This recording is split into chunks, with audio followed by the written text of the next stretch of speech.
दोस्तों, शब्द वो है जो किसी को भी तीखे तीर से भी गहरे घाव दे सकता है, तो किसी दुखी हृदय के लिए मरहम भी बन सकता है। शब्द वो है जिसे अगर सोच समझ कर ना बोले जाएं तो ये बवाल मचा सकते हैं। शब्द में कितनी शक्ति होती है यह कुरुक्षेत्र में लड़ा गया महाभारत के युद्ध से सिद्ध हो चुका है। द्रौपदी के तीखे और व्यंग्यात्मक शब्दों का ही तो कमाल था जिसने महाभारत जैसे युद्ध रच डाले। किसी ने कितना सच कहा है कि घायल नहीं था मैं किसी तीरों कमान से, वो शब्द बेरहम था जो निकला जुबान से।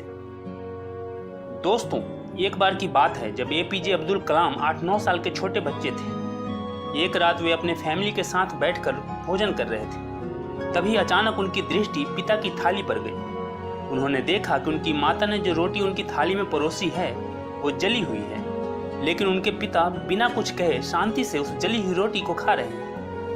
उनकी माता ने जब जली हुई रोटी के लिए उनके पिता से क्षमा मांगी तो वे हंसते हुए बोले कि कोई बात नहीं, मुझे तो जली हुई रोटियां पसंद है। यह बात सुनकर छोटे अब्दुल कलाम को बहुत आश्चर्य हुआ। बाद में उन्होंने अपने पिता से पूछा कि क्या सच में उन्हें जली हुई रोटियां पसंद है, तो उनके पिता ने जवाब दिया कि एक जली हुई रोटी किसी का कुछ नहीं बिगाड़ सकती, लेकिन क्रोध में बोले गए जले हुए शब्द बहुत कुछ बिगाड़ सकते हैं। दोस्तों, ये सच है। हम क्रोध में, गुस्से में कुछ ऐसे शब्द बोल देते हैं जो सामने वाले के दिल में एक कील की तरह चुभ जाते हैं। जब हम गुस्सा करते हैं तो कुछ ऐसे वर्ड बोल देते हैं जो बिल्कुल उस लकड़ी पर ठोके गए कील की तरह होते हैं, जिसे अगर निकाल भी देते हैं तो भी उसके छेद, उसके निशान, उसके घाव हमेशा बने रहते हैं। दोस्तों, मेडिकल साइंस ने इसे प्रूव कर दिया है कि जब आप गुस्सा करते हैं तब आप अपने शरीर में जहर घोल रहे होते हैं। यह न केवल आपके स्वास्थ्य के लिए नुकसानदेह है बल्कि आपके रिश्ते को, आपके रिलेशनशिप को भी तहस नहस कर देता है। दोस्तों, थॉमस अल्वा एडिसन जब प्राइमरी स्कूल में पढ़ते थे तब एक दिन उनके टीचर ने उन्हें एक लिफाफा दिया और कहा कि इसे ले जाकर अपनी माँ को दे देना। थॉमस घर पहुंचे और अपनी माँ को वो लिफाफा देते हुए कहा कि टीचर ने यह आपके लिए भेजा है। माँ ने लिफाफा खोला और उसमें जो कागज था उसे हाथ में लेकर पढ़ने लगी। पढ़ते पढ़ते उनकी आंखों से आंसू बहने लगे। थॉमस ने माँ से पूछा कि इसमें क्या लिखा है माँ, जिसे पढ़कर तुम रोने लगी? माँ ने आंसू पोंछते हुए कहा, इसमें लिखा है कि आपका बेटा बहुत होशियार है और हमारा स्कूल नीचे स्तर का है। हमारे अध्यापक भी ज्यादा शिक्षित नहीं है, इसलिए हम इसे नहीं पढ़ा सकते। इसे अब आप खुद ही शिक्षा दीजिए। दोस्तों, उस दिन के बाद से माँ खुद उसे पढ़ाने लगी और थॉमस माँ के मार्गदर्शन में पढ़ते रहे, सीखते रहे और आगे बढ़ते रहे। कई वर्षों के बाद माँ गुजर गई, मगर तब तक थॉमस एक फेमस साइंटिस्ट बन चुके थे।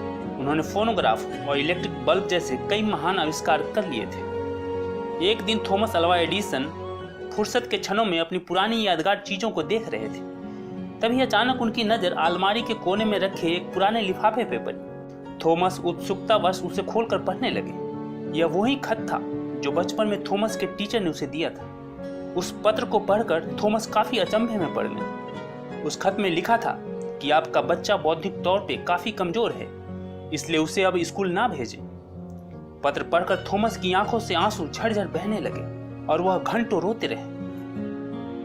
दोस्तों, इन दो कहानियों के माध्यम से मैं यह बताना चाहता हूँ कि शब्दों में एक अद्भुत शक्ति होती है। इस शक्ति का उपयोग हमें संभल कर करना चाहिए। हमारे द्वारा कहे गए जले व कटु शब्द किसी को भी आहत कर सकते हैं, दिलों पर ऐसे जख्म, ऐसे घाव पैदा कर सकते हैं जिसे भरने में वर्षों लग जाते हैं। एक गलत शब्द लोगों में दूरियां पैदा कर देता है या संबंधों में दरार डाल देता है और जिंदगी को तहस नहस कर देता है। वहीं दूसरी तरफ सही शब्दों का उपयोग करके आप किसी के मुरझाए चेहरे पे मुस्कान ला सकते हैं, किसी को प्रेरित कर सकते हैं, किसी की पूरी जिंदगी बदल सकते हैं। इतनी शक्ति होती है इसमें। थॉमस अल्वा एडिसन की माँ ने केवल कुछ शब्दों का फेरबदल करके, सही शब्दों का इस्तेमाल करके ही एक दिमागी तौर पर काफी कमजोर बच्चे को सदी का महान वैज्ञानिक बना दिया था।